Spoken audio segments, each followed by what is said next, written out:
Ideals like peace, freedom, and justice, they get packed up, but we can all go home. Well, I'm not going home. I'm gonna get on my boat, and I'm going upriver, and I'm going to kick that son of a bitch bison's ass so hard that the next bison wannabe is gonna feel it. Now, who wants to go home? And who wants to go with me?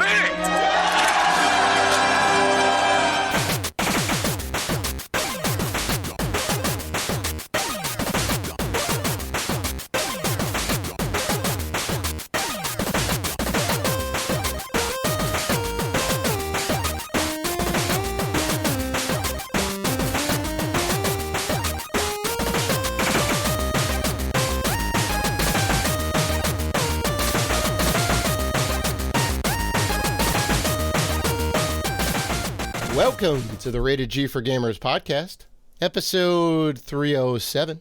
Before we start the show, we want to thank all of our wonderful fans who have supported us. And if you want to show support for the Rated G network, you can find us on Patreon at patreon.com/RatedG4Gamers. You can also find us on YouTube, Twitter, Instagram, and Facebook at Rated G for Gamers. And finally, please rate and review us on iTunes and Spotify. We appreciate all the love. I'm your host, Dave Rotino, and this is my co-host, Dan, the podcaster formerly known as Classic Robinson. What's going on, man? Happy belated Mario Day, though. That's right. It's Mario 10. Forgot about that. It's well, it was March 10th, Mario Day. Did you celebrate? Did you celebrate our Lord and Savior's special day in any way?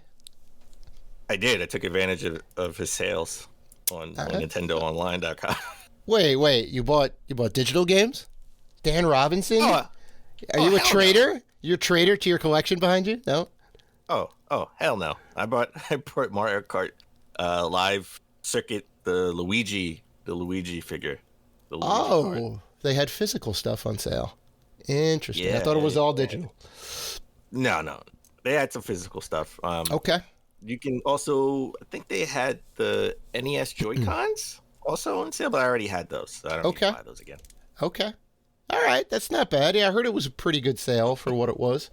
You know, typical Nintendo style. You want to jump on a sale whenever there's a sale, because there's never a sale. Never go on sale. Never go on sale. Yep. You want to get a copy of Mario Kart 8 Deluxe, which is a now 5-year-old game, actually almost to the year. That's going to cost you $60, and you're going to be happy to pay that price. The Nintendo games and Pokemon games never go down in price. That's right. It's insane. They never go down in price. It's insane. So, I will say this, talking about collection, I am 93 games away from 5,000. Hey. Now, how long do you think it's going to take you to get there?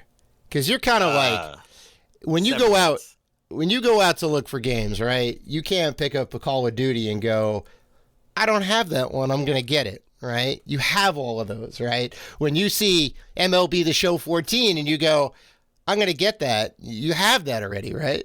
Like, how often? I probably don't have MLB The Show or Madden. Those I don't have. Basketball game, racing game. I probably do. I definitely. You don't get the Maddens and the Watts and all that. You don't just come across them and go, hey, I'll take them. F it, I'll take them. No. Wow. All right. Because I do. I get them all at 99 cents. I won't pay more than $1 for it, but haven't been to a garage sale, an actual garage sale in 2 years, 2.5 years. I know. I'll only buy the Maddens and MLB The Shows if it's on like the Wii U or the Vita. Right, I'll get those. You just want to get the ones that are possibly going to be worth money. I see. Well, you know what? Pad out the Vita collection, right? Oh yeah. Well, of course. You're sitting there on Vita Island with you and Greg Miller. Just me. I need something else to play. I don't even think he's on Vita Island anymore. He left. Dan Robinson, mayor, holding it down. He's like the castaway. He made a boat and he's just floating in the ocean. That's it. That's it. He got out in a raft of old Virtual Boys. There you go. They all washed up on the shore. He says, I'm the only one still hanging out. All right. Drinking and eating coconuts. Oh my God. Feed Island. Oh boy. That's funny. Yeah. Yeah. Speaking of the garage sale. But I was saying, go ahead. in a garage sale, if I see a bunch of like Madden or MLB The Show, and I see some good stuff too, I mix them up just like I taught you. Yeah, that's right. That's right. And you Bundle say, them up. what can I get for all of this? Even right. though Right. It's like I want these, but hey, I will also take these. You kind of put a lot of extra stuff in there and go, look, I'll also take all this stuff from you. How about that? You got to position it in a way where you're doing them a favor and going, look, you want to get rid of these games? Well, I'll take this, but if you give me a good price, I'll take all of this. All right. And I'll get all this stuff off your hands. All right. And they're happy to get rid of that stuff too, right? Garage sales are typically that. You're kind of getting rid of the clutter in your garage. But I was just going to say, like, you haven't been to garage sales in 2 years. I went to 2 last year that were really effing good. Like, really effing good. I found a lot of uncommon stuff and a lot of really good stuff for the PS2. I was very happy about that. Actually, there was a weekend. No, I think that was all in the same weekend. I hit those 2 garage sales in a weekend. There was the guy down in like Bay Ridge, and there was one up in maybe Queens. Had to take a trip for both, but I made that trip. And it was well worth it. And I even left some stuff on the table. I was like, I can't carry that much. This is all I can buy from you. And they're like, all right. Okay, wait. That's an amateur move. No. You never leave stuff on the table. I mean, I would have had to pay for it still. I would have had to pay for it. You call an Uber. Oh, you call an Uber. Dude, I would have been walking down the street like this, like I had too many oranges. Yes, it would have been a wreck. You call an Uber. Call an Uber. That's what you do. Well, I always go whenever I go garage sale. Well, in New York, we don't have cars, right? There's a lot of Most places people you don't need a car. Yeah. Use public transportation. That's right. So that's right. I always bring my book bag or a duffel bag. Yes. Because you never know what you may find. Oh yeah. You never know what you're gonna find, right? Like you may hit nothing and you got like 2 games in the duffel bag, or you may hit the jackpot and fill that duffel bag up. So you never know. So you always got to be prepared. So that you got that. So happy Mario Day. Congrats to the big man. 10th. He's Well, are we talking about the Mario Japan. Brothers? 81? Yeah. Right? I think it was 81. So what, like 41 years? Is that right? So he's older than me. Yeah. I'll be 40 this year. Yeah. Right? Because I think it came out in 1981. Yeah. Well, are we counting Mario Brothers and not Carpenter Man? Because technically he's Carpenter Man in Donkey Kong. I think that was also 81 or maybe 1980. Was he called Carpenter Man? Yeah, I guess he was. Yeah. It's okay. I mean, he's definitely over 40. He is the same age as us. Just about. He's the same age as me, right? He's not, like he's not in his 60s like you, right? Like. Right. I gotta get you a calculator for your birthday, Dad, so you can do some proper math. I'm terrible at math. I know. I'm really turning 30 this year. So So you know who's not terrible at math, Dan? The Batman. What a segue! You're welcome. You're welcome, Dan. You're welcome, Dan. But terrible segue. Bask in the genius of that segue. Come on, I'm teeing you up. All right. That was a terrible. I'm teeing you up. I'm teeing you up. That was a terrible. Okay, wait, no. You called in past episodes. Long ago, you would always call me out on my bad segues. Oh, because that's what you do. That's what you do. That's the podcasting meme, right? Oh, you have a really good segue. Make sure you circle back and call it out. Okay. Yes. That was terrible, by the way. Well, what is math and Batman? Because he's a genius, Dan, and he doesn't need any superpowers to fight these criminals, but he uses his mind. All right. Well, okay. So from last week, we'd said what we're going to do this weekend. I did say I was going to see the Batman. I did see the Batman. You got to make sure you put the in front of it, right? Because it's the Batman. That's important. It was 3 hours long, just as long as Endgame, right? With only one superhero in it. And Yeah, it was pretty damn good. I got to say, it brought it back down to earth, like the Nolan Batmans. Right? Okay. Like it's a little more grounded. a little bit more grounded and more gritty and violent. Right? Like he is essentially the Jason Bourne of Batman. Right? Like James Bond, like Daniel Craig was like the Jason Bourne of James Bond. Right? Sure. Less gadgets, more fighting, more brutality. Mm-hmm. A little more hand-to-hand combat, a little less space lasers. Yeah. That was this Batman. He was definitely more physical, more violent, all right, more aggressive. He did have gadgets because you have to. Oh yeah. When you're Batman, Mm-hmm. all right. So he did have gadgets, but it was more grounded, more gritty, and I thought it was awesome. It definitely go see the movie, even though it got a little like crazy at the end. Right, like the last like 30 minutes kind of got like out of this world. Crazy in a good way, or just general craziness? It was like really like seriously, but okay, they needed to up the stakes. Okay, right, like they needed to Robert Pattinson's Batman is the opposite of Ben Affleck's Batman. Ben Affleck's been Batman for like 20 something years, right, and he's like a grizzled vet. Yeah, he's the old ancient Batman. Yeah. Like he's like one step from Batman Beyond because he's too old for this. Too old for this shit. Where Robert Pattinson Batman's only been Batman for like 2 years. And I gotta say, you were wrong. There is no origin story. We don't see Bruce Wayne's parents getting killed. I would have bet money there was an alleyway scene with a dude trying to steal Martha's pearls, and then they both get got. They do talk about it. I would have sworn it, but they don't. Okay, sure, yeah. They don't. But they don't show the scene. It. No. Specifically, I was like, yeah, Martha Wayne and his dad. Yeah, they're gonna get it. They're gonna get it in an alley. I'm telling you, it's gonna happen again. And Christ, everybody knows the origin story at this point. I'm glad they didn't do it. I'm glad I'm wrong. Actually, I'm glad I'm wrong. I don't need to see it. I guess. Well, I guess they did the same thing with Spider-Man too, right? You know, you didn't see Uncle Ben get it. Spoilers. In Spider-Man Homecoming, you didn't see the origin story with Uncle Ben. Well, that's large part because there is no Uncle Ben in this. Yeah. There really just isn't Aunt May. Plus, he was also introduced in Captain America: Civil War, so we already kind of had the introduction. We didn't get the full backstory, but at least we kind of got his like entry into the MCU, which I thought was kind of cool. We didn't get the radioactive spider biting him.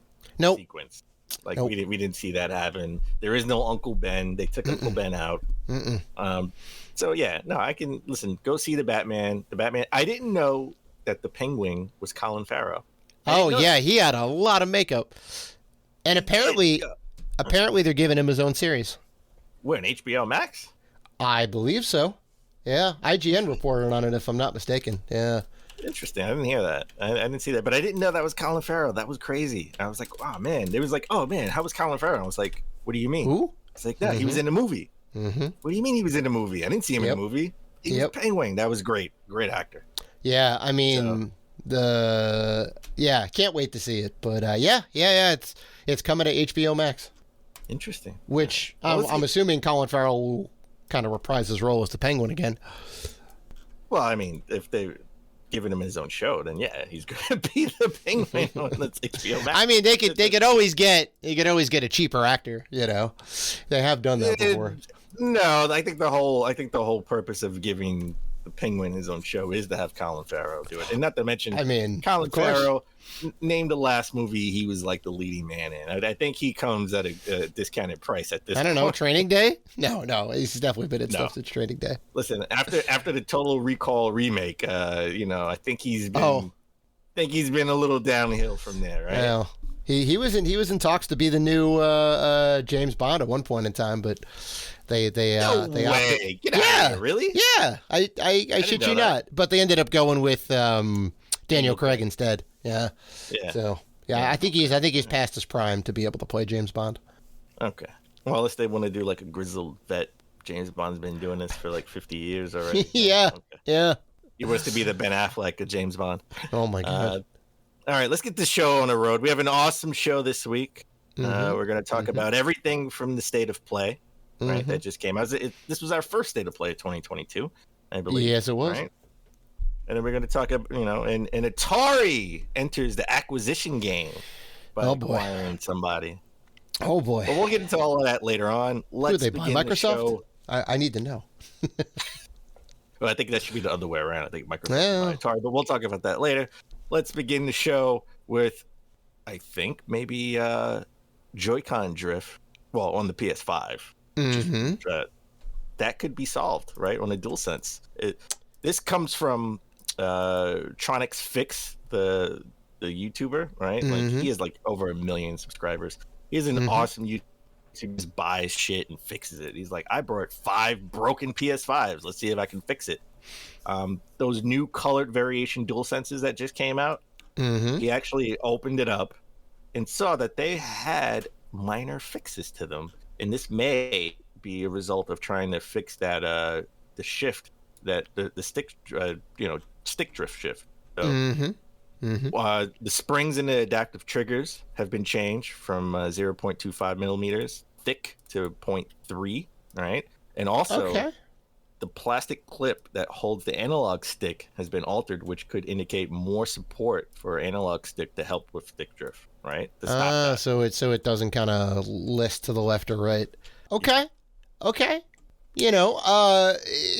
kind of. I'm not gonna lie, I wasn't gonna buy because I don't really care about the colors. But now that I know that those controllers are actually different than the regular DualSense controller that I have with the system, I'm gonna buy them. Now I'm definitely gonna buy it. Yeah, I think we'll have to get some testing in the water on these, really kind of testing in the water. That's something people say, right?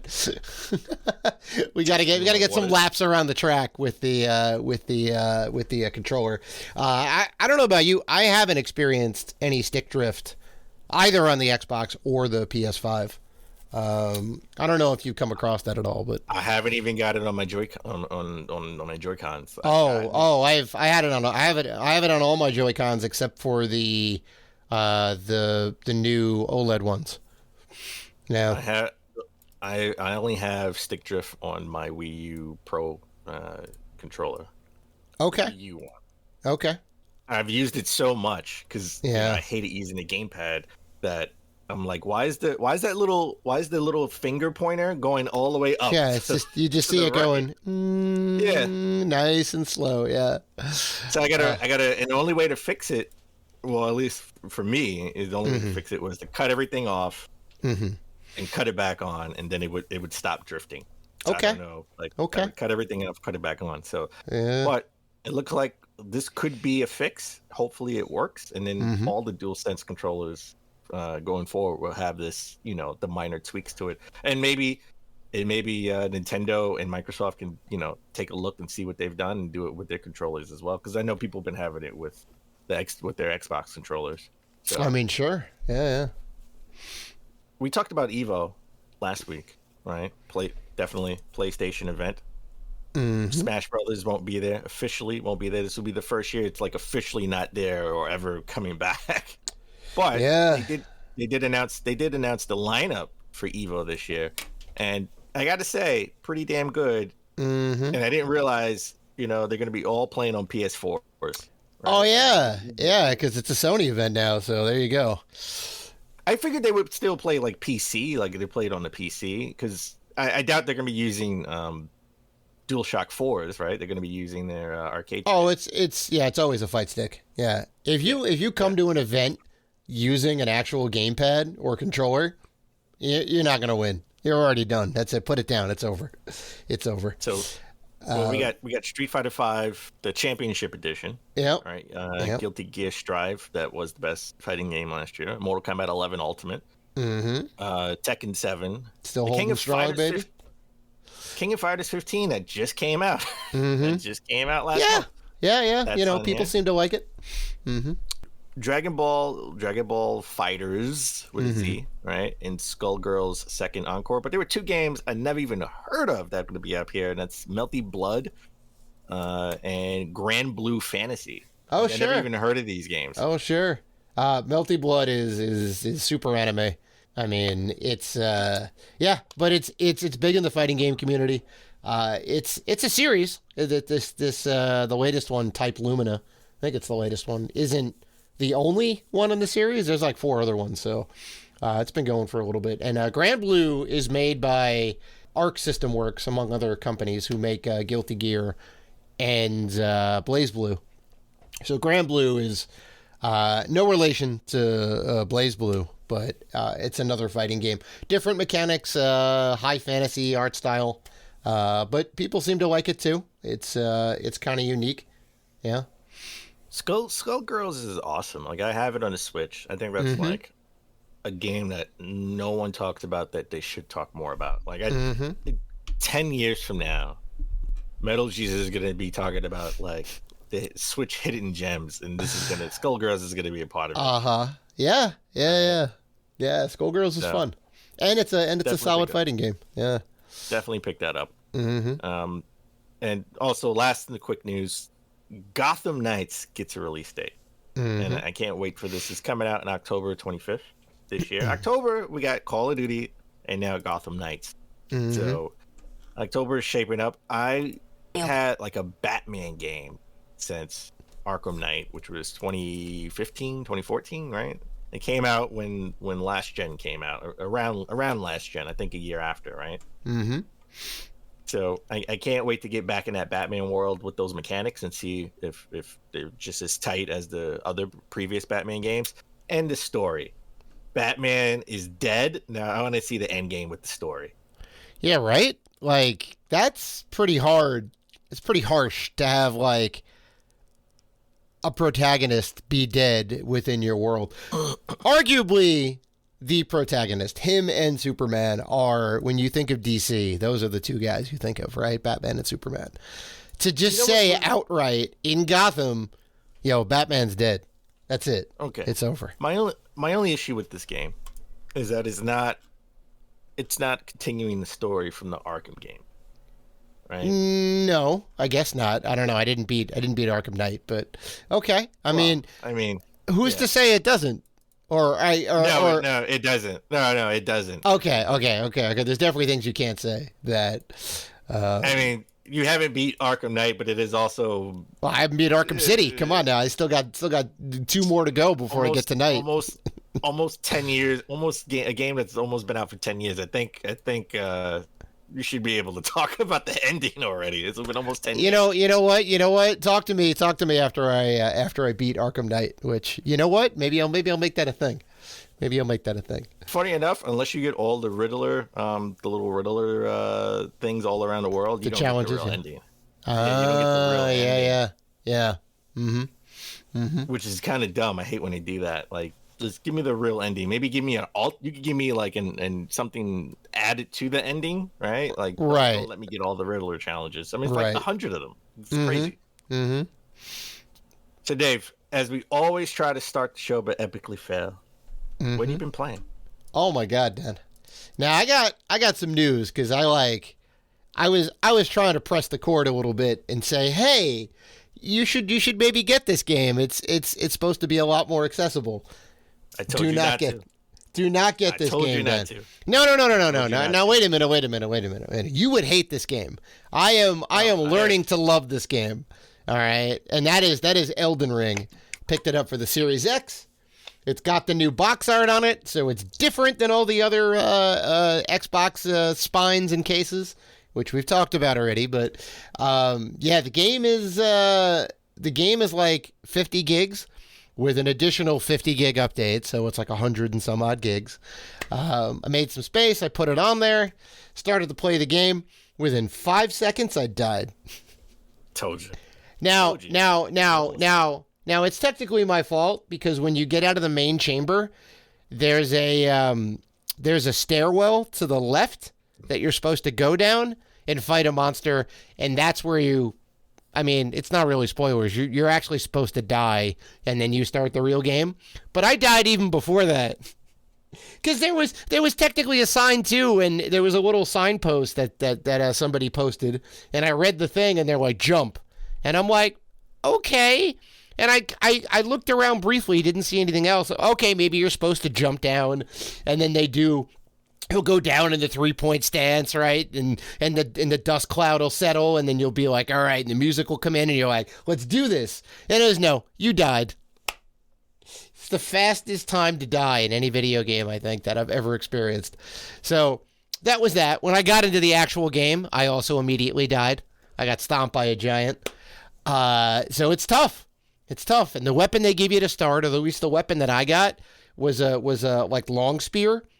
So when he attacks, well, which character did you pick? Because they said if you're a noob to this, you should pick like the wizard or something. Like you do magic. Oh yeah. I'm like I made a custom dude. I guess I'm like half magic weapon.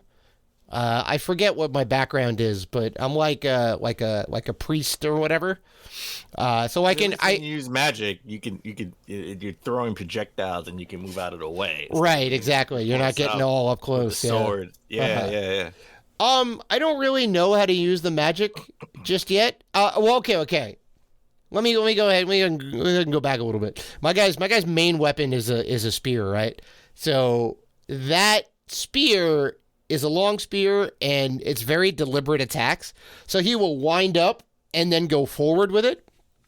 So you can't mash. I mean, you can't mash, period. But it's not like it's a sword strike where it'd be a little bit quicker, and you could maybe get like 2 sword strikes in before 1 stab.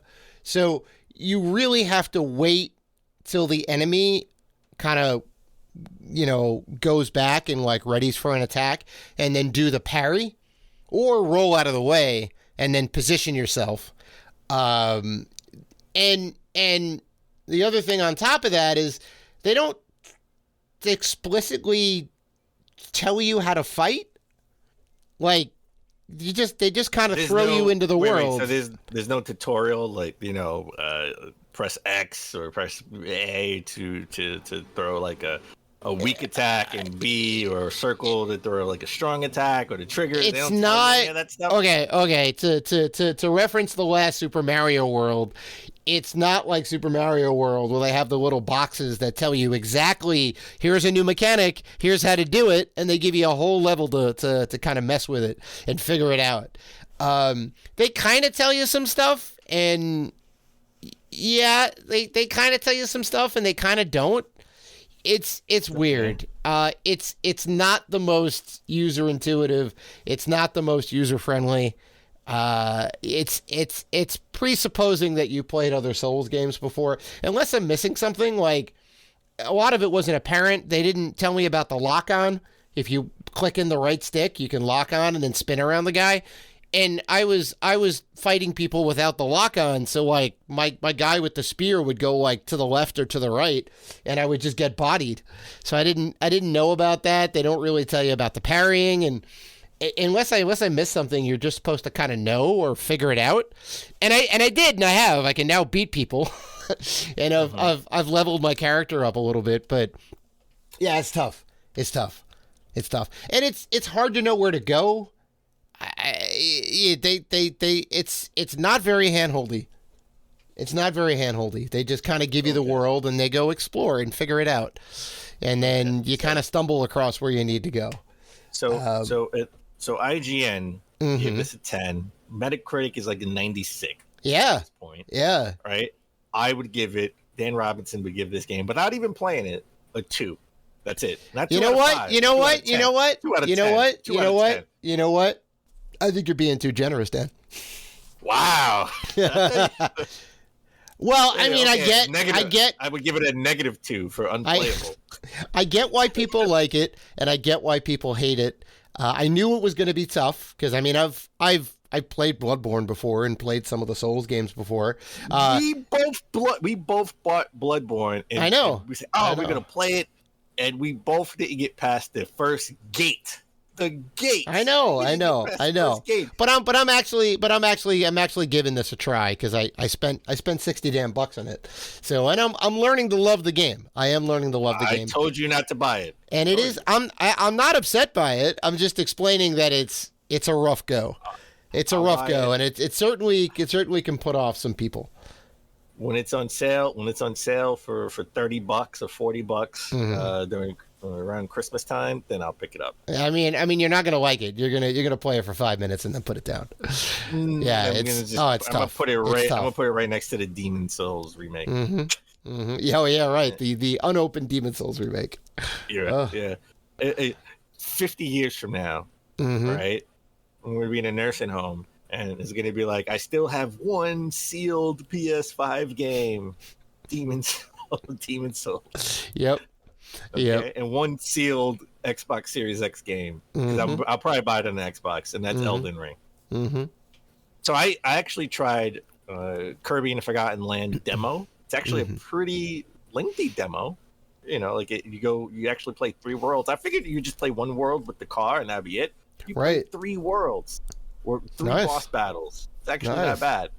I don't know if I buy the game, those my saves transfer over, but I'll be happy enough to play the game over. Yeah. They haven't said anything, so I would say no, because usually they make it a point, because that's not typically the norm. But I'm surprised you haven't gotten it yet. You were all about it. You're like, this Kirby game's going to be amazing, and it does look great. It's coming out later this month. Oh, it's not out yet. Jesus, what am I saying? What am I saying? Come on, get your head in the game. Jesus. You know what? It's like I do a video game podcast, and I should know about this stuff. Yeah. No, it's the daylight savings time. It's throwing us all. Oh my god! Don't get me started. It's a conspiracy, Dan. There's no reason why we need to shift time. I watched it live. at 1:59 a.m. I watched it turn to 3 o'clock. Magically goes away. How does that happen? Yeah, how does that happen? Yeah. Well, that's just it. So I've been playing. I'm definitely going to pick that up when it comes out. I've been giving some love to the 3DS lately, right? Since the talk of 3DS eShop going down. And I've been playing Chibi Robo Ziplash on my new Nintendo 3DS because people said this was a platformer, not like the original game. And people have been hating on it because it's not like the original game on the GameCube. It's a platformer. It definitely has some interesting take on platforming because you got to use your cord and you have to recharge.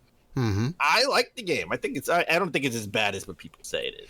Right? It's just not like the original game. And I think that's okay. But I like it. I already beat like 5 worlds in it. All right.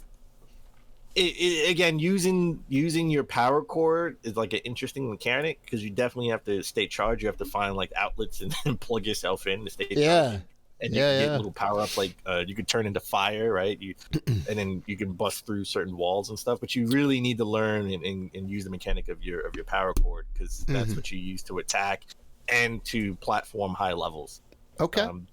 So I think that game is vastly underrated. If it would have just came out, if this would have been the first in the series, I think people would like it a little bit more. But it's not like the original on the GameCube, and that's why people hate on it. Would you say it's a Metal Jesus hidden gem? No, because Metal Jesus played it and he said he didn't like it because it's not like the first. Wow, I think that's the first and only game that's not a Metal Jesus hidden gem. Jesus. It's a Dan Robinson hidden gem. It would be on my hidden gem list. Okay, all right. Well, you're a little more discriminating than Metal Jesus. Metal Jesus, I love you, but Christ, come on. You gotta be a little. Not everything can be a hidden gem.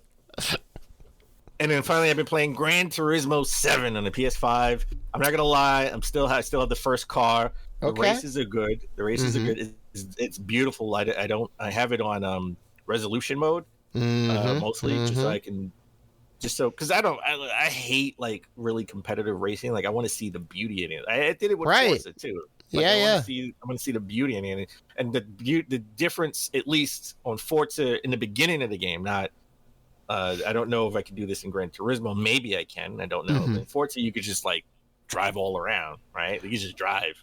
Oh it's yeah, more no. A driving game than a racing game. Gran Turismo is a little bit more of a racing game. You are on that track. Like if there's any way that you can go off the track, restart the race because you're done. You know, if you go off in the sand or go off in the grass on the side, it's game over. I would give they're both beautiful games. I think that both of them are the best driving / racing games I've played. Right. So Forza 7 definitely, and shout out to GameStop.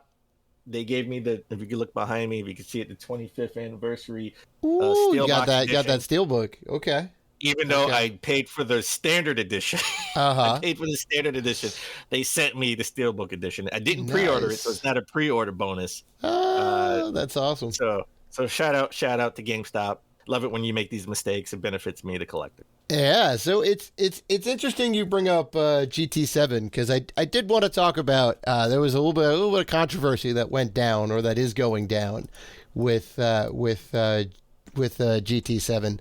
And that is there's two things that went down with Gran Turismo 7. One of those things was that the reviewers that got to review the game didn't get to review the game with the DLC in there, right? It was the game straight up. There was no DLC whatsoever, and none of the reviews made comment on it because it's not in the game. You review the game that you have, not the game that will be, or, you know, you have to review what is. And after all the reviews came out, and I believe the day the game dropped is when they added DLC to it, right?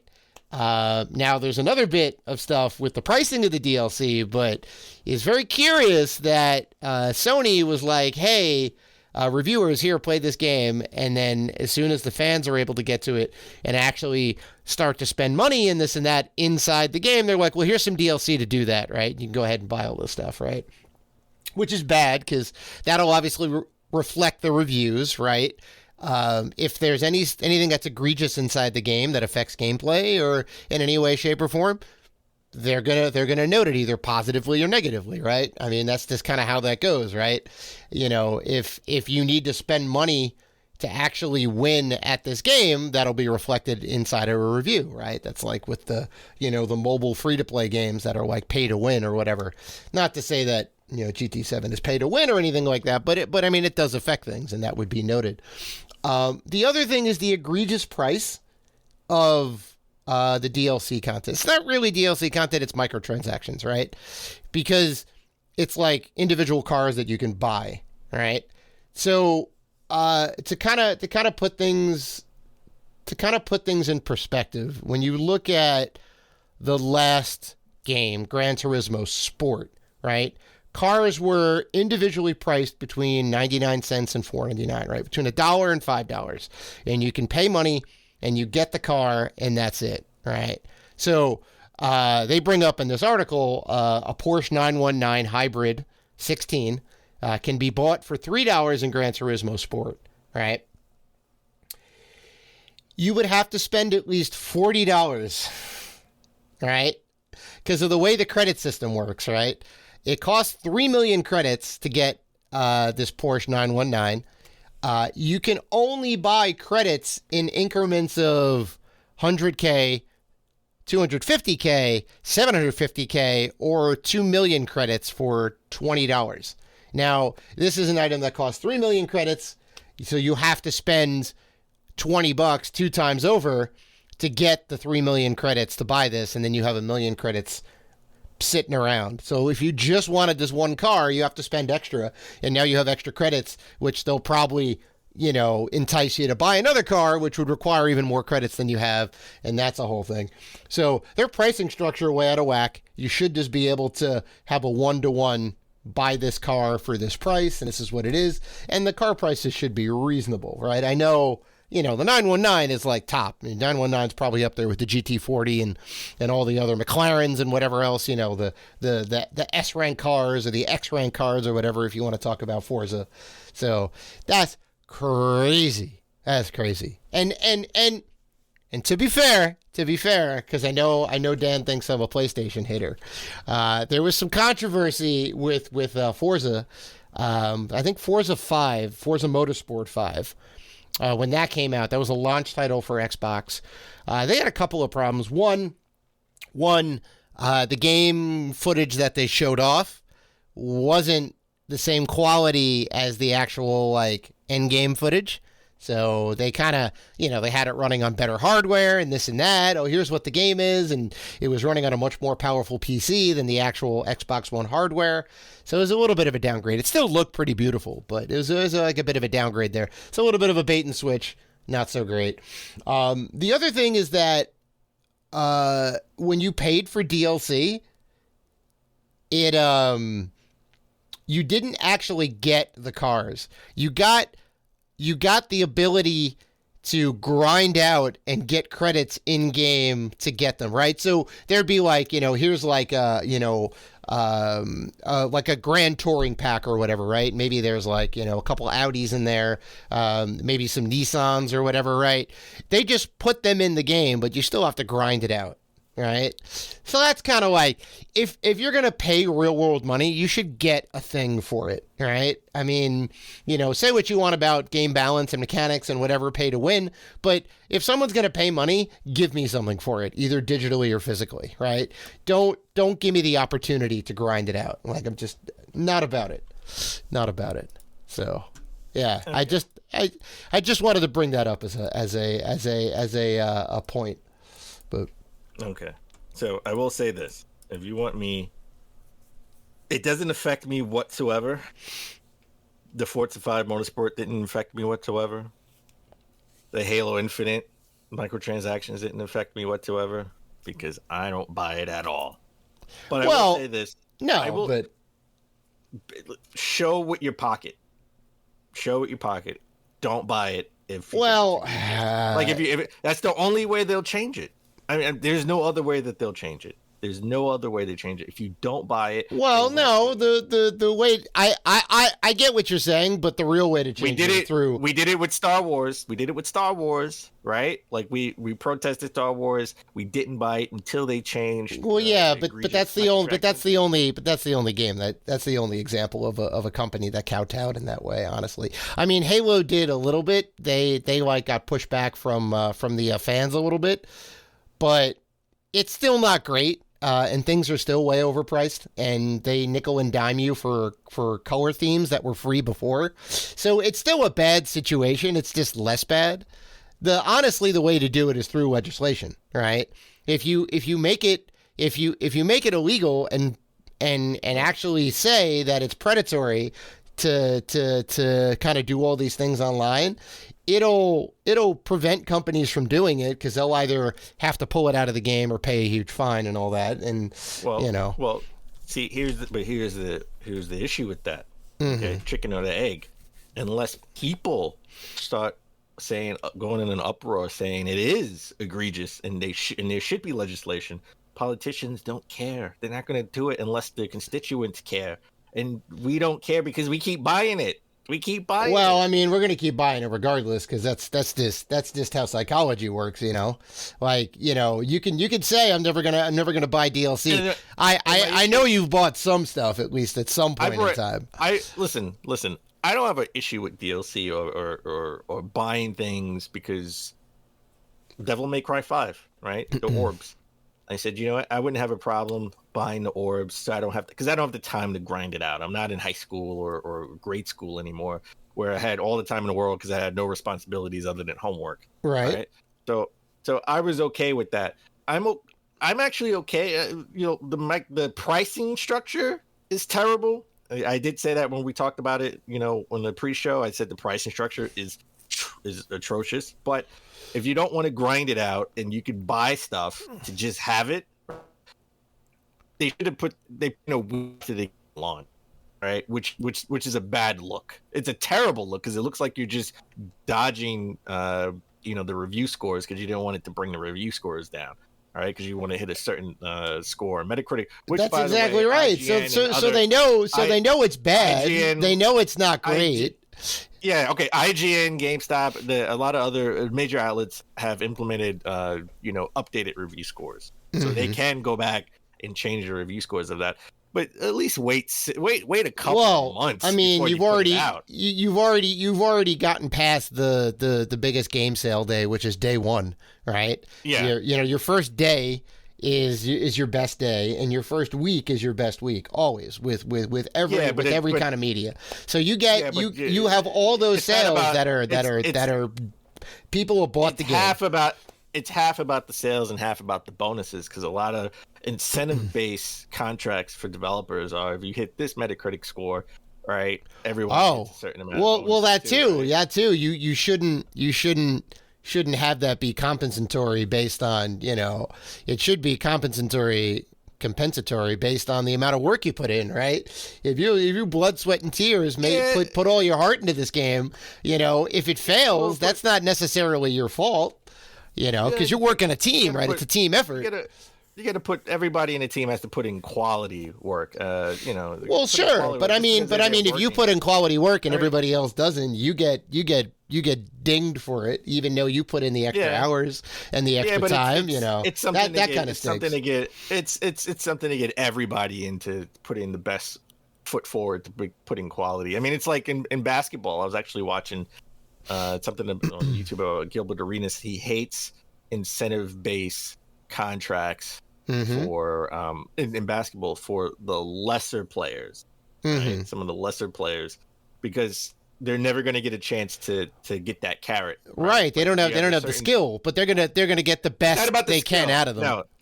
It's not about the skill. Oh. It's about they're not going to get the time. So like if you're like a bench player and they say, hey, if you hit a certain shooting percentage, we'll give you $3 million. Right. And then you're in a losing team, and the team wants to kind of lose, get a better draft pick. They're going to bench you. Well, right? that too. Before you even, and you're not going to get a chance to hit that shooting percentage. Or even if you're on a good team and you're one of the lesser players, they're not going to, they're going to bring out the king. They're going to bring out LeBron James. They're going to bring out but you're probably not going to get an incentive. You're probably not going to get an incentive-based thing in your contract if you're playing with like a LeBron James or something like that. I see. I see. Somebody that's like a mid-tier player, not like a superstar, they'll get like, hey, if you hit 20 points or we win a certain amount of games, we'll give you an added bonus, right? And that is to incentivize you to win, right? Come on, extra oomph, pep in your step because you want. Well, I mean, sure, but isn't I mean, like you, that's your job, right? You're a basketball player. Your coach is your boss. You have to perform, right? You don't perform, you're off the team, right? There's no way about it. But like if you've ever done anything competitively, right? Like you're performing, but are you giving the extra gear to win? Are you giving that extra gear, that extra motivation to go out there and you know what? Yeah. I'm tired. I'm beat up. I need that extra motivation. That $3 million is a lot of money. It is. I'm gonna go block this shot, even though I don't have the energy to jump. Fair enough. Yeah. Fair enough. I get why they put it in, right?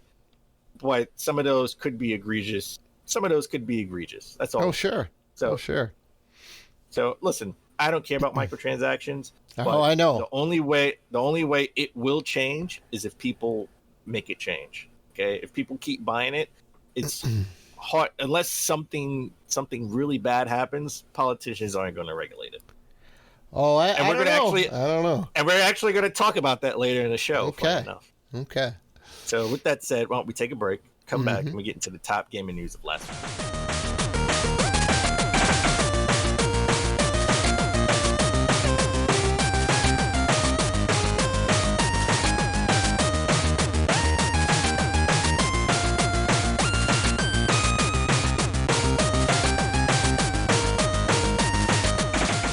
We're back.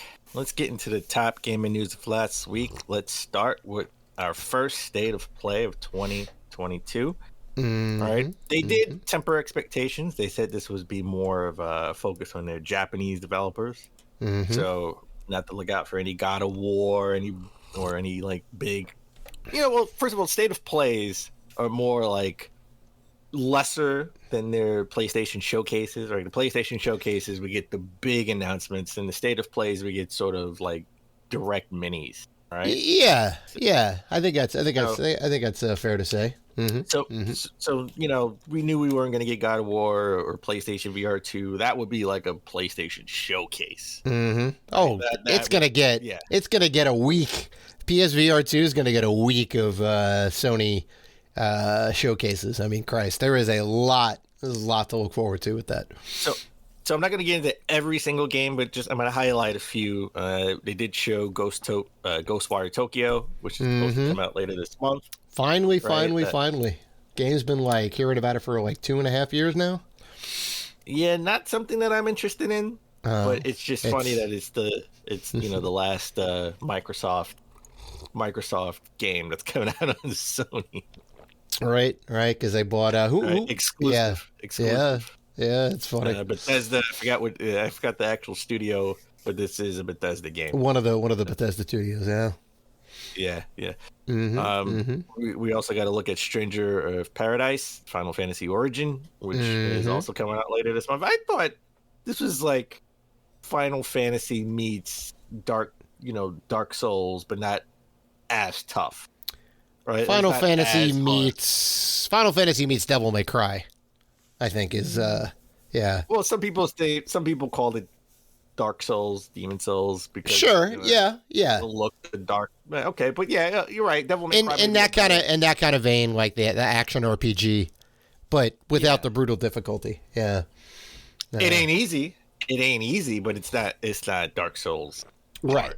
Right. I played the demo. There is another demo out. I thought this would be exclusive to Sony, but Sony has the marketing for it. It is coming out on Xbox. So, but I mean, it's Final Fantasy. You got to get it on PlayStation. I mean, it's always weird. I mean,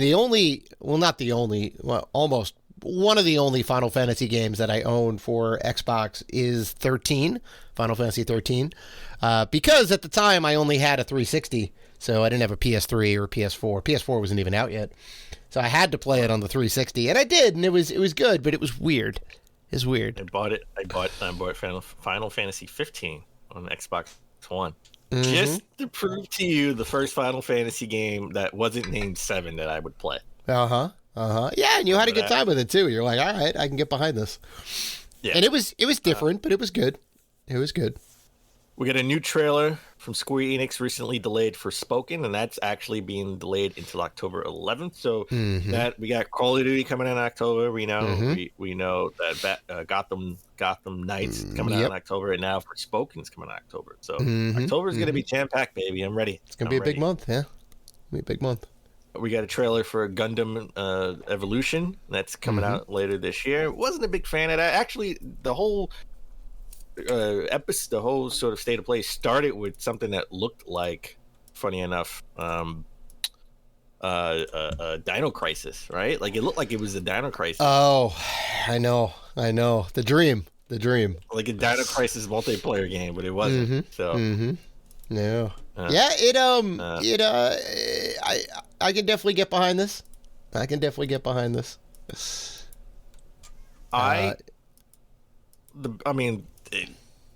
Listen, I'm not a big Gundam fan. I'm not a Dino Crisis fan. So when I saw it, I thought it was Dino Crisis, just like everybody else. But Capcom has like a new multiplayer game that they're coming out. Dinosaurs are underrepresented in video games nowadays, other than Horizon. Exo Primal is that game. Yeah, that looks beautiful. I believe it's a co-op, online co-op. You go up against giant dinosaurs. It feels a little bit like what's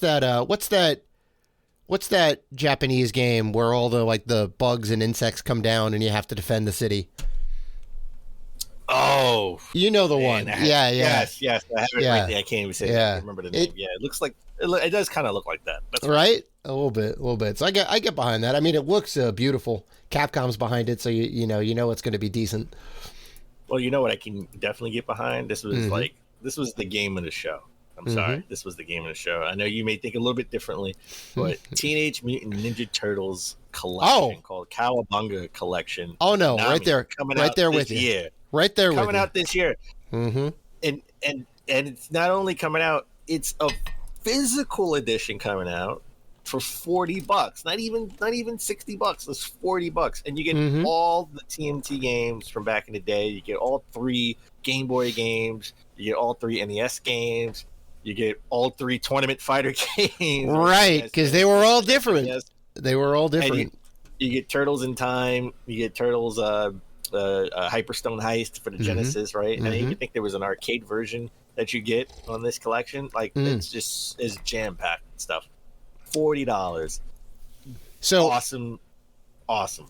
I'm gonna tell you why this is a thing. This is a thing for 2 reasons. This is a thing really for one reason is because earlier, end of last year ish, we got that awesome trailer for Turtles Shredder's Revenge, made by .emu, same company who made the Streets of Rage 4 remake, or not remake, Streets of Rage 4, period. Yeah, which is amazing. And that did so well that they were able to say, hey, we want to make the Turtles game. We make this new Turtles game like the old style arcade games, which everybody loves, right? And that came out to great applause. And then Konami's like, hey, wait a minute. I think we still have this license kicking around somewhere. They definitely own the IP for all the games. Let's go ahead and put out a collection. So I'm not surprised about that. The physical portion of that is what gets me. Like, they're putting a physical out. Because I don't think the Contra collection ever got a physical. Maybe I'm wrong. No, I think the Contra collection got a limited run announced it. I don't think it came out. Okay, yeah. So they had to, and limited run probably brokered that deal more than Konami brokered that deal, I bet. All right. And same with the Castlevania collection. I'm pretty sure limited run was really the thrust behind that, because Konami doesn't necessarily make the best moves. But this is an amazing move. All right. Whatever the impetus behind it is, the fans win out at the end of the day, and we get all of the good Turtles games. Very excited. Yeah, I'm with you. Star of the show right here. TMNT. Then we got JoJo's Bizarre Adventure All-Star Battle R, which is a remake of the 2013 game of the similar name, right? And that's it. I like that fighting game. I think that was a pretty good fighting game. I have the Dreamcast version. Oh, you have the OG first one. Yep. Yeah. I remember playing that in the arcade. It's pretty solid. People were really gushing over Trek of Yomi, right? Like that sort of like old school samurai 2D. This could be. I think it's supposed to come out this year. This could be sort of like the indie hit of the year, right? We have that like every year, every 2 years, we have like that indie game that's like. It was Shovel Knight one year. It was 1 year. Katana Zero. We were kind of gushing over that a little bit. There's always some game that kind of stands out. This does look great. Yeah, I'm definitely about it.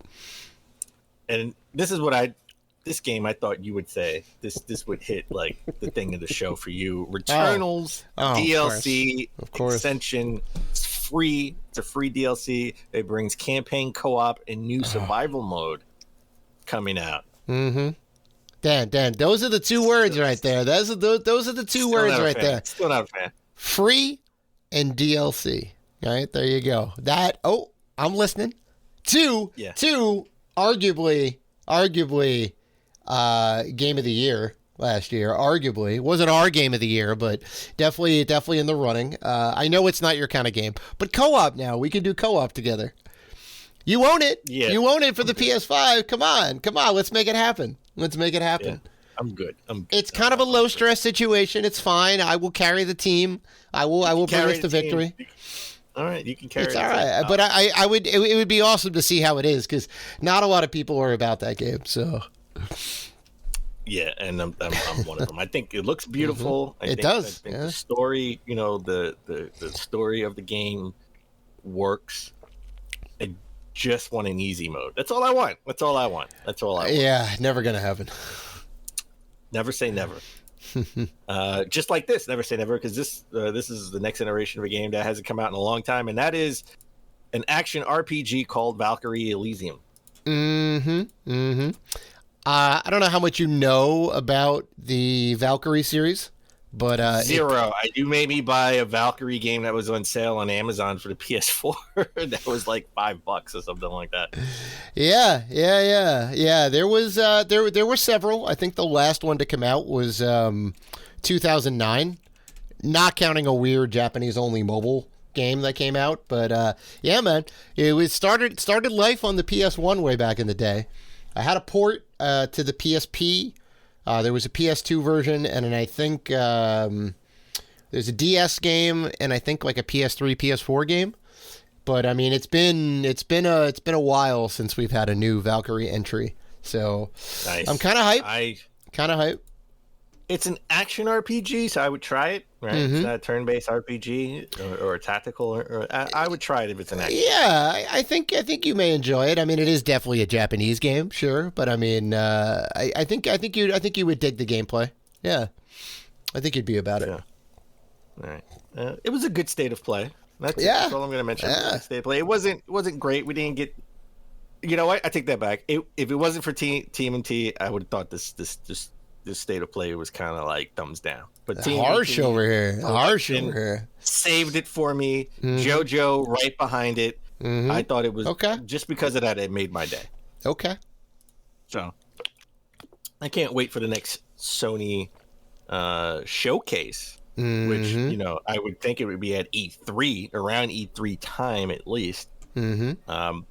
But we know Sony's not going to be at E3. We talked about it early in the year or late last year. We don't even know if there was going to be at E3. That's We're right. talking about canceling E3, but now it looks like E3 won't be canceled, and it would be a digitally only event, which probably a little bit cheaper, right? And I think this is logistically, it's a lot easier to run. For sure. Yeah. But that means, digital event means you don't have convention space, you don't have a show floor. So then it really becomes about the presentations, at that Correct. point. So you really got to come full swing. You got to get everybody on board, and those companies need to put together a great presentation. All right, because it all kind of reflects on the ESA or whatever, right? Because they're the ones that are kind of running it.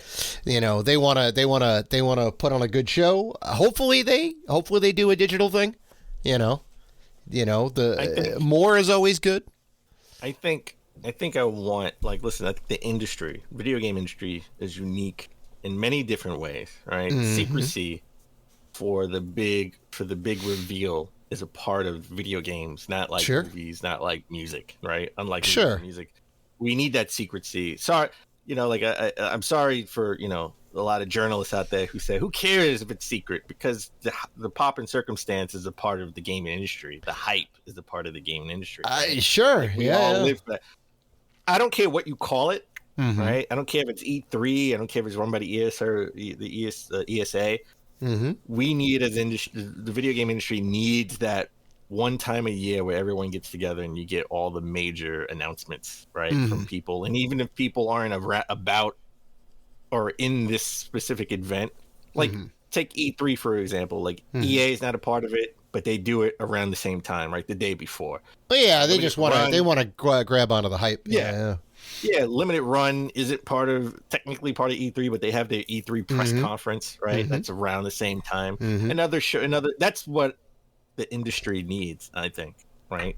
To keep the hype going for certain things. We need that time where the Super Bowl of video games is what I call E3. Again, I don't care if E3 itself goes anywhere, but as long as we have that, we all get together, and this is when we're going to see all the big, announcements and the hype. And E3 was always meant for two reasons: A, retailers, which slowly dying, and two, it's another time where developers can come together and network, and probably work on different projects. Like, oh wow, you're working on this. Because everybody networks on the show floor and all that, and they're kind of building relationships and all that, and that's like a big thing. I'll say this though, if there is no E3 this year, that time period, I don't think is going to change. Well, it may change a little bit, but everyone's going to do their own thing. Square Enix will still have a presentation. Ubisoft will still have a presentation. And you goddamn better believe Microsoft is going to come out with their own presentation. Now, it won't be run and centralized in, California in the same space and all that. But if they come out around the same time, it's, it'll probably just be sparsed out a little bit. They may be a couple days apart or a week apart, as opposed to here's a 3-4 day event where we get this big info dump of everything. So yeah. So I mean, I think either way we're still going to get those presentations. Yeah. I mean, people got stuff they want to show. I know, but I think they really should be, and I think it's more so the money why people don't like the E3, like from the companies. It's I think it's the money. It's so expensive. It's so expensive. Right. Come down and have the booth and the presentation, or even the presentation, the booth itself, the booth space itself is a lot of money. Right? So I think the pomp and circumstance is a big thing, and I don't want that to go anywhere. Oh, I get it. I get it. You know, you want the 4th of July fireworks going off, right? This is our time. This is our time. It's either that or the video or the Game Awards needs to be in the summer. There you go. Nah, I can't. How you gonna do games? How you gonna do Game of the Year when it goes from June to June? Game of the Year last year. Game of the Year last year. I don't. We're going to talk about the Game of the Year 2021. That's what we're going to talk about. Look, it's confusing enough when you have the football season go between fall of one year, right, and like winter of the next year, right? Because you look at Madden 2022, right? It's what is it? Madden 2022 is technically the roster of 21 to 22, but they call it Madden 2022. So your argument doesn't hold any weight because it does. Only baseball has their season in that 1 year. Yeah, baseball's doing it right, Dan. Baseball's doing it right. That's right. Starts in March and ends in October. That's right. And there's no confusion. No confusion. MLB 2022, I know all the dudes that are playing in that year are going to be in that game, right? I know the roster. I know what it is. I don't have to do any math. Is it 2021, 2022? Football, basketball, and hockey. Yeah, they're all doing it wrong. They're all doing it wrong. They all start. That's right. They're all doing it wrong. 1 year and end in the next year. I know. Yeah. Oh. Imagine having hockey in August. Oh my God. Well, I mean, it's all indoors, so they could. Technically, they could. They only have the one Winter Classic game, which is outdoors, which is awesome. But yeah. So if that's the case, then football needs to start a little bit earlier. Then football needs to start like in April, so it can end in December. Right. For the playoff. Basketball should start in January. Yeah, it's perfect. You know, stagger them out by like a month or so. You can make it happen. And then it can end in September. That's right. That's, like the play-in. We had the play-in, and it ended in like September. Right, and then same with hockey, because basketball and hockey overlap for 3 weeks. It doesn't. I think hockey starts 3 weeks before basketball. So you do the same thing. Same thing. The beginning of January is hockey, right? And it ends at the beginning of September, and then basketball is at the end of January, ends at the end of September. Are you secretly wearing a sports commissioner hat? Because you are speaking my language right now. This is what I want to hear. Listen, I'm nerdy. What I want to hear. Maybe look at it. That's right. Nerdy by That's nature. right. That's right. Keep it simple. All right. Let's move on to big acquisitions. Oh right? boy. We talked about Microsoft. We talked about Take-Two. We talked about Sony. All right. We talked about who did we talk about last week? Who did the big acquisition last week? Nintendo, I think, was the last one. Nintendo. Right? Yeah, right. yeah. Now Atari, come on, Atari, old school. Atari had to get into this. Atari has acquired video game database Moby Games for $1.5 million. Now, I had no idea who the hell Moby Games was. I had to actually look that up. Oh, come on, Dad. We're not that far apart. You like to joke. We're not that far. You grew up with the internet. How do you not know Moby Games? I've never used I don't know. I never heard of it. I didn't know they were a commercial website that catalogs information of video games and people and companies behind them. Like, what worth is that to Atari? I mean, there's a lot of data there. You know, I don't know what they're going to do with it, but they could monetize it, right? Because right now it's free. It's always been a free repository where people can go and, look up systems and games and whatever else and get extra info out of it, right? You get box art and some other stuff. They got screenshots on there. You can see what the synopsis is. You can see who worked on this game. It's great. It's great. But, maybe they have bigger plans for it. Maybe they want to, turn this into kind of a mobile app where, they're going to snatch up all the rights to all these old games and they already have the data behind it. Maybe they can kind of put it together in a thing where they can charge money for it. I don't understand. Maybe Make an app for collectors so we can keep track of our collection. I mean, sure. And then you already have all the data done, right? Well, Yeah. up to now, right? You have all the data done. So they could certainly do something like that.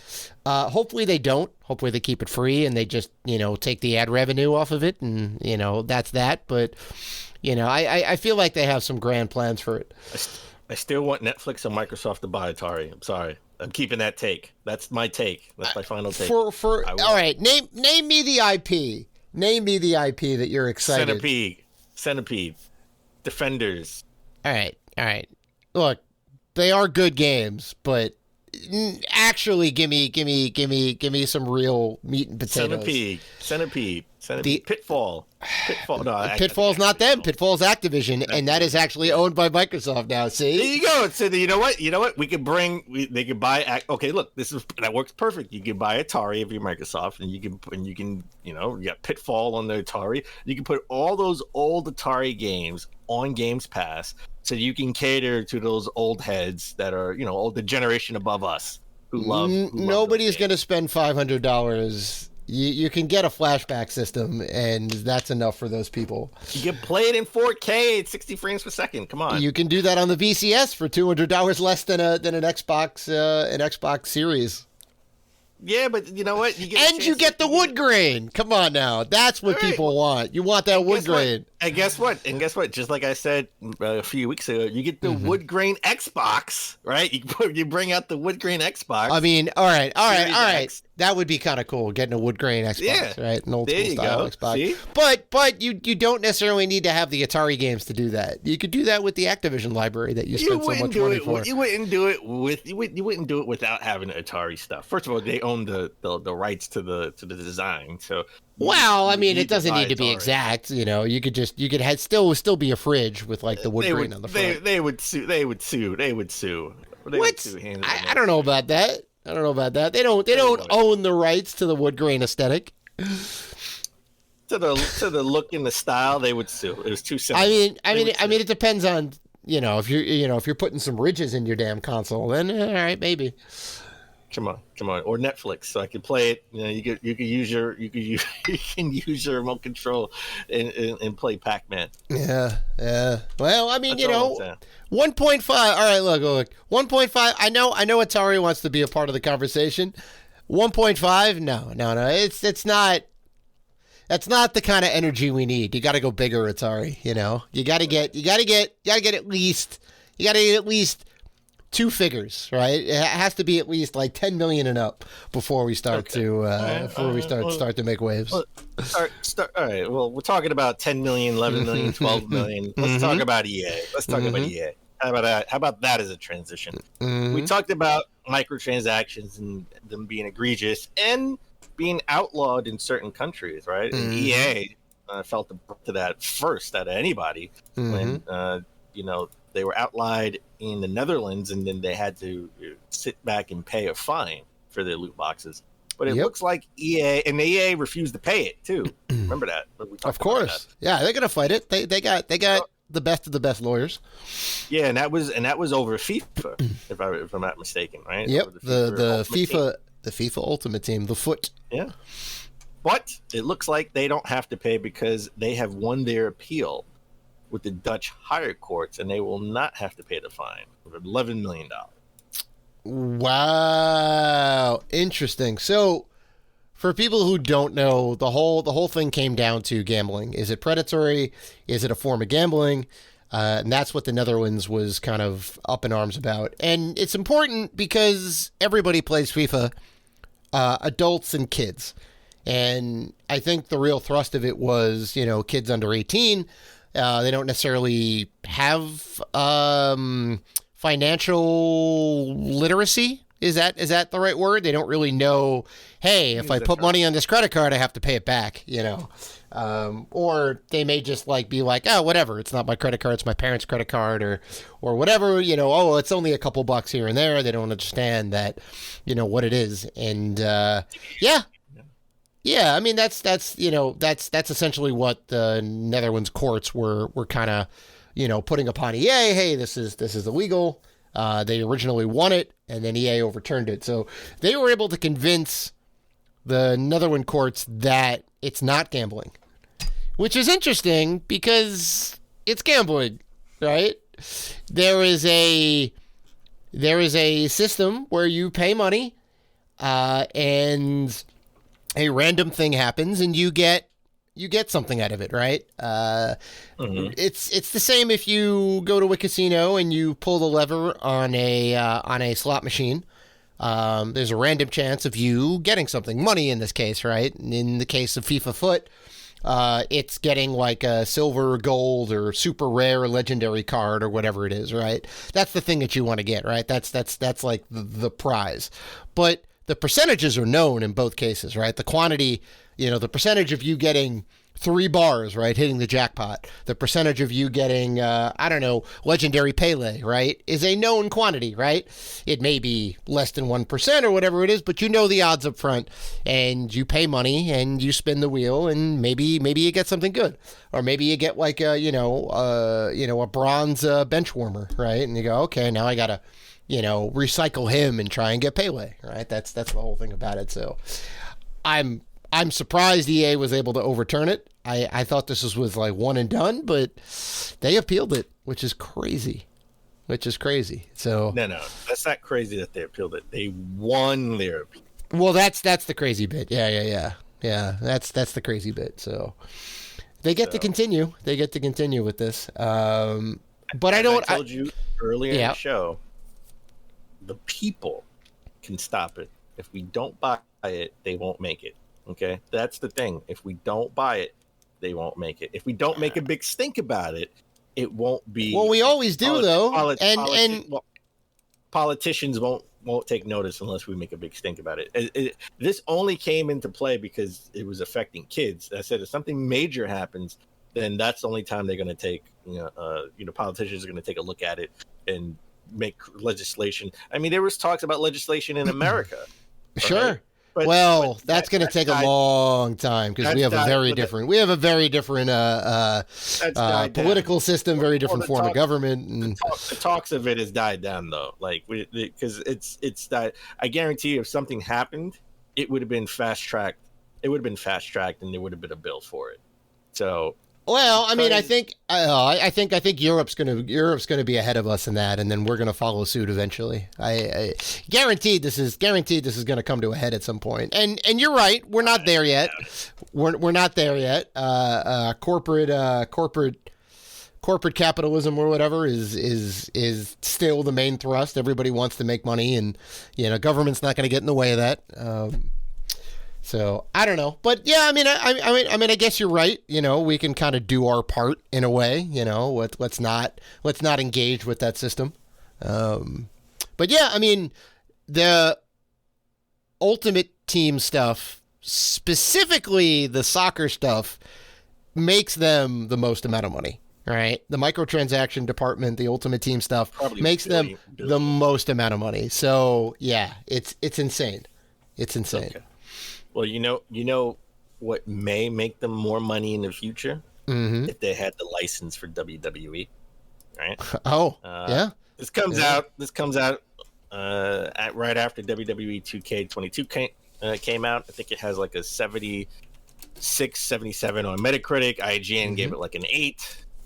It's generally reviewed positive. I think it has a good user score as well, like 8.5 user score. People generally like this game. I mean, it was a low bar to pass, right? I mean, they didn't have a game last year. Well, I'm not even counting that Brawl game. I'm counting an actual sim game. And, 2022 was just a disaster. So, but 2K held out, made it better, right? But it looks like WWE executives have been in talks with EA off and on for the last 6 years because the last deal they signed with 2K was in 2016 and it was like a 6-year exclusivity. And I think that exclusivity is up with 2K, but they've been talks with EA about making a wrestling sim game. Now, EA, I didn't know this, has never made a wrestling game. Or at least a modern wrestling game. Yeah, I know we were talking about this off camera, and I kind of brought it up. I am slightly incorrect. They apparently... Yeah, they made it. Well, they they got the license in the late 90s, and apparently Raw was a yearly installment. Oh, that was EA? Yeah. I thought it was like LGN. I know. Or LJN or Acclaim at that point. But they had it briefly, and then they sold it off in 2001. But they made Raw 97, 98, 99, and 2000. I didn't realize that it was a continuation. But that's 20 some odd years ago, right? They haven't made a wrestling game in ages. They have UFC. They have their Fight Night, which has also been dormant for a while. It's crazy to think that EA doesn't have that license wrapped up. Well, I mean, WWE was happy with how 2K was going, from that point, right? Mm-hmm. I mean, there were some issues, right? Mm-hmm. People were complaining about like 2014, 2015, one of those games, right? But they end up still signing an exclusivity back in 2016 for a 6-year deal. Mm-hmm. But we both hate exclusivity deals, right? Like we both want, you want the competition. You want the competition. The NFL, like the NFL should have, a deal with another company to have, a football game. Right? The worst thing is when EA and the NFL signed the exclusivity agreement, because that killed the 2K series of football, which arguably was the best football series ever. I mean, 2K5 is amazing. It is unironically on some people's top 100 video games of all time. That's how good that game was. Insane. 2K5, amazing. Just as a side note, I'm looking right now. Mm-hmm. Raw for SNES. That's LGN. Yeah, they had that for a while. LGN had it for a while, and then I think Raw on the Genesis is for McLean. Yeah. Raw on the original Xbox THQ. Right. I can't see who Raw on the Game Boy is from. 32X is Acclaim. Yeah. So I don't know what Raw game they made, because I thought I had all the WWF Raw games, and I don't. Well, it was the PlayStation N64 Dreamcast era. So legit 97, 98, 99, and 2000, which were just called Raw, but they had different rosters. They kind of updated them a little bit. Yeah, there was that brief period. That they had them in there. I don't remember Raw being on any of those systems. Oh, yeah. There was definitely a Raw for N64. There was definitely a Dreamcast Raw, too. Yeah, it had the red cover. There was no Raw, WWF Raw. It was WWF Attitude. There was no Raw for the N64. I'm pretty sure. I don't remember that. I'm pretty sure. I don't remember that. I'm pretty sure. But anyway. So, all right, let's move on to Russia. This is terrible. We've talked about it over and over again, how every company is pulling their games, pulling their movies, pulling their services, and WWE pulling their subscriptions, their online away from Russia, right?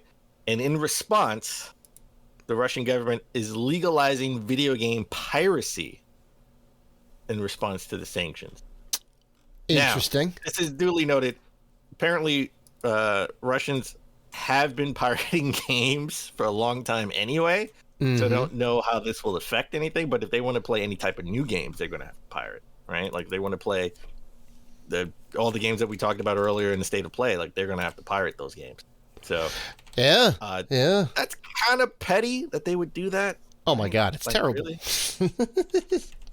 But I mean, that's all they got, right? That's all they got. Because I mean, look, not to get too political in the matter, but at least gaming company wise, everybody's kind of on the same page. And they're all collectively saying you can't buy our stuff in Russia. They're shutting down purchases. Apple, Google, all of the major game companies are all pulling their stuff. Epic, everybody. Steam, right? You can't make any purchases in there. So what does Russia? What can Russia do other than, well, you're not going to let us buy your games? Well, we're just going to go ahead and take more money from you. But it's. I don't think it's really going to affect their bottom dollar that much.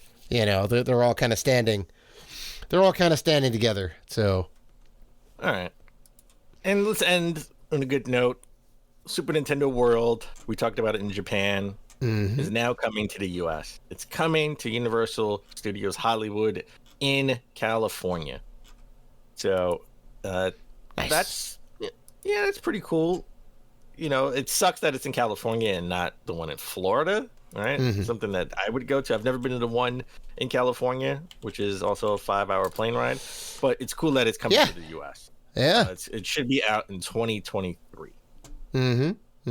This is fantastic. I thought it was delayed more than that. I mean, we were kind of speculating, I don't know, 2024, 2025. I'm impressed. I'm very impressed that they're getting this out there. I think it's going to be great. The Japan one is apparently, I mean, it's tiny, but everyone says it's great. Everyone who goes, they're saying, really nicely done. A lot of attention to detail. I'm thinking the American version is also going to be pretty good. Maybe we'll get Miyamoto at the official unveiling. You think that could be a possibility? I think that would be a possibility. I think he would come. All right. I think they would have him come, and he would want to check out the quality, right? Like, oh sure, everything. Yeah. Oh sure. I think he would come, and I think that would be awesome. All right. Yeah. So, you got any good weekend plans? Oh, well, not the weekend per se, but St. Paddy's Day is coming up, and everybody is Irish on St. Paddy's Day, Dan. So you gotta celebrate. Making a corned beef. Gonna slow cook that puppy with some carrots and some cabbage and some onions, all the spices on there. Oh, it's gonna be beautiful, Dan. It's gonna be good. It's gonna be good. How about you? Just gonna play some more Nintendo Online. I want to get back into Star Fox 64. I have. Oh, funny enough, I played a little bit of F-Zero right, for the N64. Never played it before. Really? Oh, I never played. I have it, but I never actually played it before. So I want to play. I want to get back into that. I mean, bland. It's a little bland compared to Mario Kart 64, but it's a smooth, buttery 60 frames per second. So I can see they want more performance than visuals on that. Whoa, wait! You said it was a little bland compared to Mario Kart? Wow! 100% bland. Wow! Interesting. Okay. 100%, 100% bland. I mean, the thing of it is, they basically tone down the complexity of the levels to get that 60 frames, and you need that speed. Yeah. The game is all about speed. Yeah. So, okay.